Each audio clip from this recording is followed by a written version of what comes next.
So mga tol, malungkot na balita nga po para sa ating mga Pinoy boxing fans sapagkat ang Pinoy na si Ben Ligas na dumayo sa bansang Australia kagabi natalo via technical knockout sa round 8 dito kay Andres Campos ng Chile sa kanilang 10-rounder bout para sa bakanting titulong IBO Intercontinental Flyweight Belt.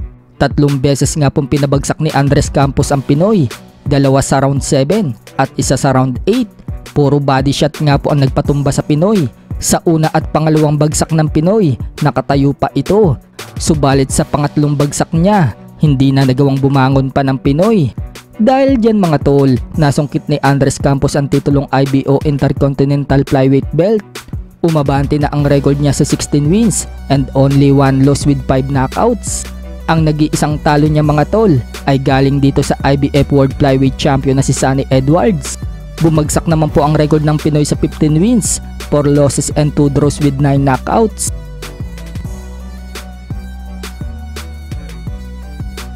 Sa kabilang banda naman mga tol, marami nga po ang nagsasabi na napakagaling daw ng presidente ng MP Promotion na si Sean Gibbons. Dahil kahit natatalo ang mga Pinoy boxers natin, nagagawan pa din umano ng paraan para makalaban ulit sa world title fight. Katulad nga lang po ng kakalabas lang ng balita mga tol na nagkasundo na daw ang Team Angkahas at Team Tacoma Inoue na maglalaban na daw sa November 15. Ayon nga po sa post ng sports analyst na si JM Siasat, sinabi ng trainer at manager ni Angkahas na si Joven Jimenez na hinihintay na lang daw nila na permahan ng kontrata. Ibig sabihin mga tol, kapag napermahan na yan, opisyal na ang laban na magaganap sa Japan. Kung matatandaan mga tol, galing nga po sa 2 magkasunod na talo itong si Angkahas sa kamay ni Fernando Martinez sa super flyweight.